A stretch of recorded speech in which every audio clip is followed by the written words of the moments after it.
That's me.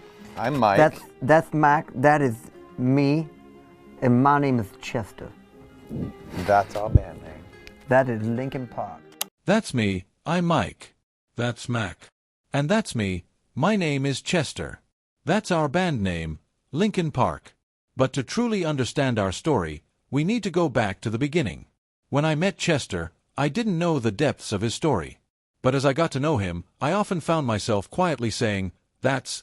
Sometimes, the loudest screams are the ones we hear in silence. 4 years, I lived with the quiet ache of losing my closest friend, Chester Bennington, to a tragedy that shook the world.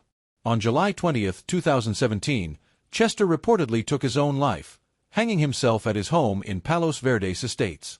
The news devastated millions, but for me, the grief cut even deeper. After years of reflection, I'm finally breaking the silence that has haunted me since that day. I now speak about the unseen struggles Chester carried, the weight of our journey together, and the haunting final moments I can never forget. We had just been in the studio, working on music. Chester was laughing, making jokes, his usual charismatic self.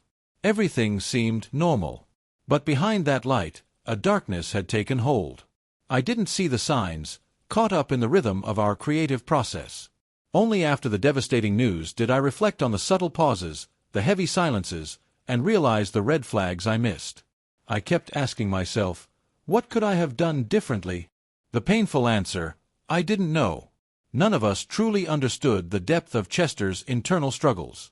His loss wasn't just mine, it was a global tragedy. But for me, it came with the guilt and torment of hindsight, wondering what I didn't see and what more I could have done.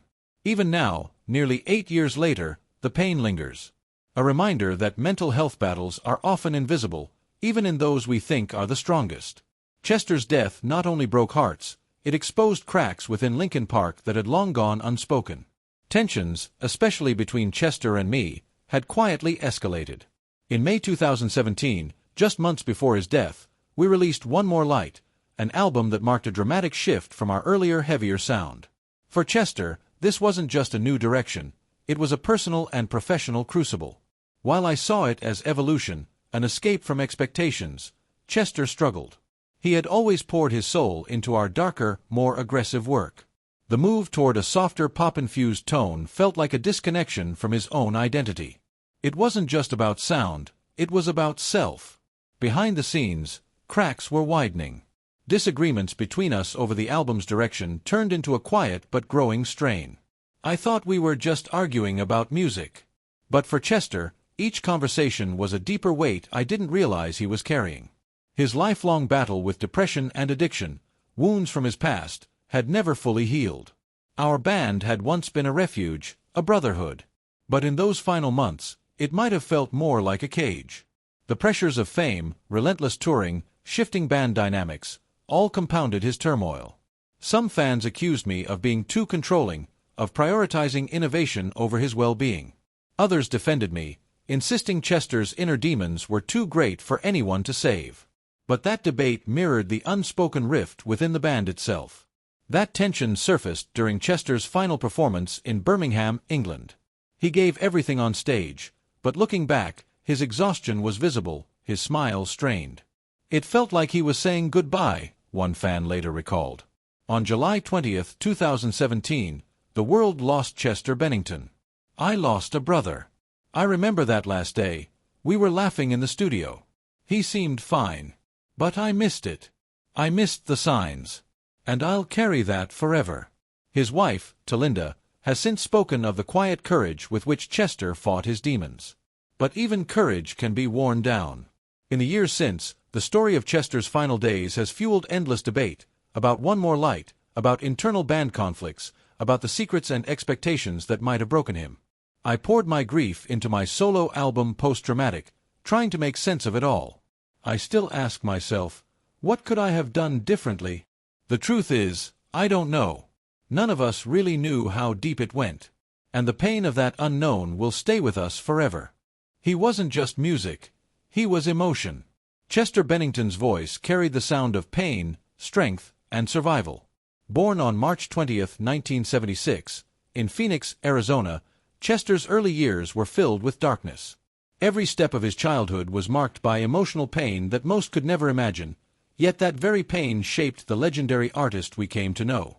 Through every lyric and melody, Chester poured out emotions that spoke to millions. His childhood was far from peaceful.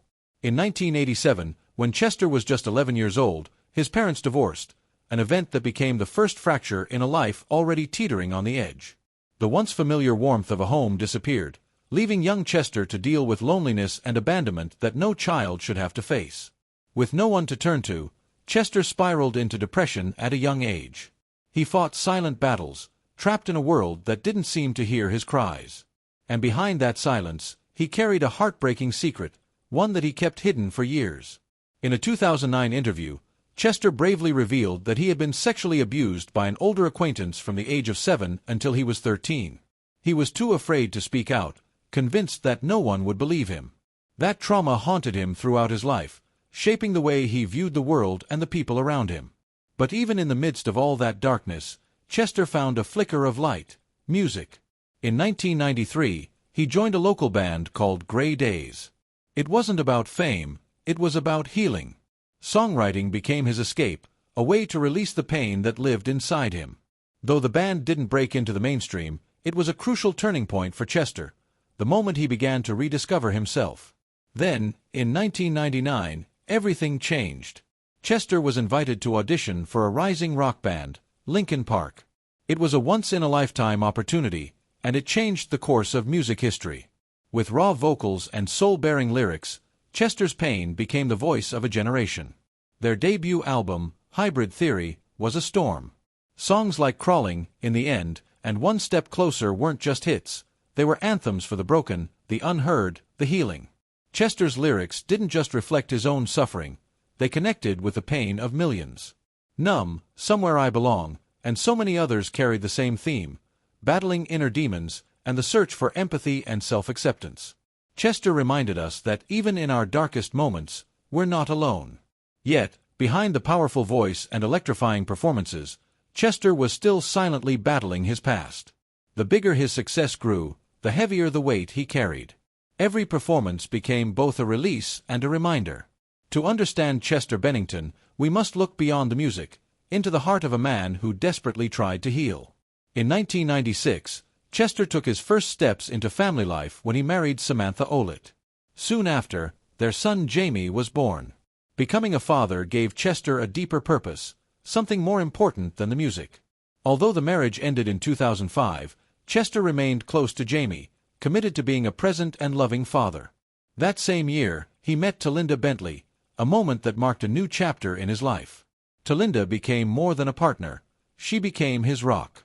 Her quiet strength and steady love offered Chester some much-needed stability. Together, they built a home filled with laughter, routine, and new beginnings. They welcomed 3 children, Tyler Lee, and twin daughters Lila and Lily, blending Chester's past and present into one large, beautiful family. Chester was a deeply devoted father. He helped with homework, played games, and even wrote music from home so he could be close to his children. These everyday moments gave him reasons to keep going. They were his anchor when the waves of mental health battles crashed hardest. But sometimes, even love isn't enough to silence the pain inside. On July 20, 2017, the world was stunned by the devastating news: Chester Bennington had died by suicide. He was just 41 years old. For Talinda, it was a life-shattering loss. She lost not just her husband, but the father of her children, her partner, her heart. And yet, in the face of unimaginable grief, she chose to transform her pain into purpose. In Chester's honor, Talinda launched 320 Changes Direction, a mental health initiative dedicated to awareness, support, and breaking the silence surrounding emotional struggles. Her mission: to make sure others don't feel alone the way Chester once did. Chester's children also continue to carry his legacy. Jamie, in particular, has spoken about his father's influence on his life and music. Though he has expressed mixed feelings about Linkin Park's direction after Chester's passing, his respect for his father's work has never wavered. For Chester's family, protecting his memory isn't just about the past, it's about preserving his message. A message of vulnerability, courage, and connection. Chester Bennington wasn't just a rock star. He was a father, a husband, a survivor, and a soul who gave everything to his art and his family. His voice may have echoed from the stage, but it was his heart that left the deepest impact. His legacy isn't only in the albums or awards, it's in the moments he shared with his children, the love he gave, and the honesty he showed the world. Though Chester is gone, the love he gave remains, carried forward by Talinda, by his children, and by millions of fans who still find strength in his music. If this story moved you, and you want to discover more untold sides of Chester Bennington's life and Linkin Park's journey, don't forget to like, comment, and subscribe. Your support helps us bring more stories that matter. Thank you for watching.